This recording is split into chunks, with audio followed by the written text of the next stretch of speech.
Les chameaux, avec leurs longues pattes fines, leur cou qui s'abaisse et se relève pour rejoindre leur petite tête et, bien sûr, leur célèbre dos bossu, il est difficile de les confondre avec d'autres créatures.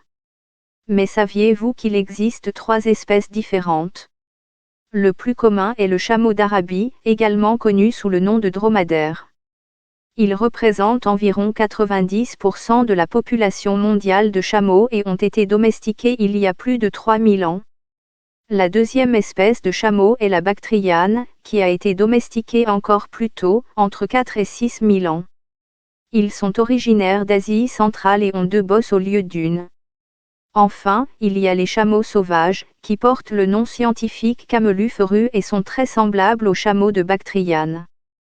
Cette espèce sauvage vit dans le désert de Gobi et, à ce titre, son aire de répartition s'étend à la Mongolie et au nord-ouest de la Chine. Contrairement à leurs cousins, ils n'ont jamais été domestiqués. Étonnamment, certains survivent sans problème en buvant de l'eau dont la concentration en sel est supérieure à celle de l'eau de mer. Non seulement ce sont des animaux étonnants, mais avec moins de 1000 chameaux sauvages recensés, ils sont l'un des grands mammifères les plus menacés de la planète.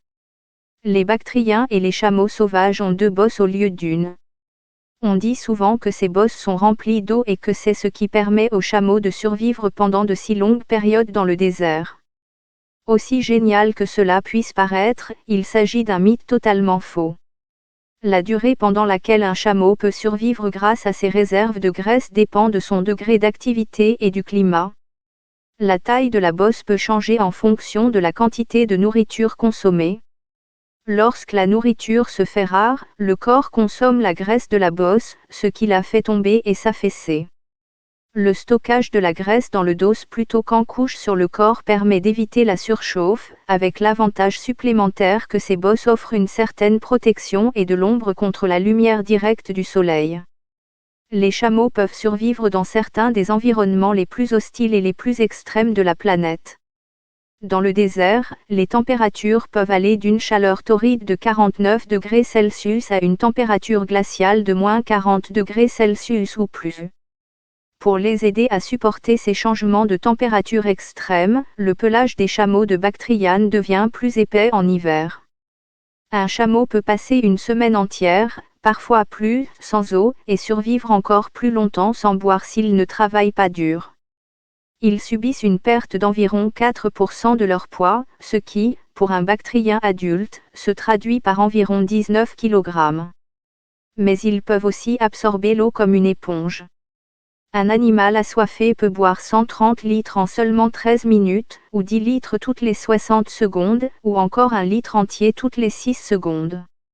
Une autre adaptation qu'ils possèdent est leur capacité à minimiser la transpiration. On pourrait penser qu'avoir un manteau de fourrure est la dernière chose dont un animal a besoin dans la chaleur. Toutefois, si un chameau perdait son épaisse fourrure, il consommerait environ 50% d'eau en plus. La fourrure est très isolante et, en plus d'être utile pendant les nuits froides du désert, le jour, lorsque les températures extérieures sont beaucoup plus élevées que la température interne du corps du chameau, cette couverture empêche la chaleur de pénétrer. À bien des égards, le secret du chameau réside dans sa capacité à rester au frais et à transpirer à peine. La nuit, la température corporelle d'un chameau oscille autour de 34 degrés Celsius. Cela donne au chameau une sorte de tampon pour qu'il puisse supporter plus de chaleur le jour suivant. Ce n'est que lorsque la température de son corps atteint environ 41 degrés Celsius qu'un chameau a besoin de transpirer. Son pelage faisant office de barrière contre la chaleur extérieure, il peut ne transpirer que pendant quelques heures environ en fin de journée, ce qui lui permet d'économiser beaucoup d'eau. En effet, dans un désert chaud et sec, un chameau qui peut peser au moins 5 fois plus qu'un être humain ne consomme qu'un quart de litre d'eau par heure. Et voici un fait amusant, beaucoup de ces adaptations au climat extrême proviennent de leurs ancêtres. Les ancêtres de l'Arctique. En effet, les chameaux modernes ont évolué dans l'Arctique. Les étonnantes stratégies évolutives des chameaux pour conserver la fraîcheur ont suscité un grand intérêt de la part des scientifiques qui cherchent des moyens de conserver les aliments et les médicaments au froid pendant de longues périodes sans réfrigérateur ni aucune forme d'énergie externe. Y parvenir présenterait bien sûr d'énormes avantages pour la conservation de ces produits et l'allongement de leur durée de vie. Selon l'Agence internationale de l'énergie, la demande mondiale d'énergie de refroidissement, qui se mesure par des éléments tels que la demande de réfrigérateurs, de congélateurs et de climatiseurs, devrait tripler d'ici 2050. L'impact associé au changement climatique serait énorme. Il est urgent de développer de nouveaux moyens d'empêcher les choses de chauffer sans utiliser d'électricité. Ces méthodes sont connues sous le nom de refroidissement passif. Vous avez vous-même fait l'expérience d'un excellent exemple de refroidissement passif. Lorsque vous avez chaud et que vous commencez à transpirer, l'évaporation de votre sueur refroidit votre corps. L'une des solutions les plus prometteuses est basée sur l'évaporation des hydrogels. Il s'agit d'un matériau polymère, c'est-à-dire composé de longues chaînes de molécules qui se répètent et dont les propriétés sont différentes selon les molécules. Les propriétés des hydrogels sont qu'en plus d'absorber et de retenir beaucoup d'eau, ils peuvent la libérer par évaporation, sans avoir besoin d'une alimentation externe. C'est pourquoi les scientifiques à la recherche de méthodes de refroidissement passif s'y intéressent depuis longtemps. Mais le défi a toujours été de savoir comment faire durer cet effet plus longtemps. Une équipe dirigée par Jeffrey Grossman, du Massachusetts Institute of Technology, aux États-Unis, a trouvé l'inspiration dans les chameaux.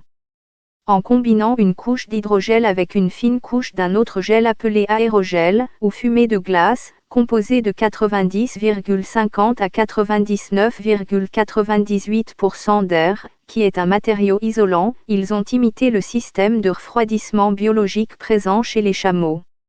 Il y a deux couches, la couche d'hydrogel en dessous est comme la glande sudoripare du chameau. Il permet à l'eau de s'évaporer et procure un effet de refroidissement.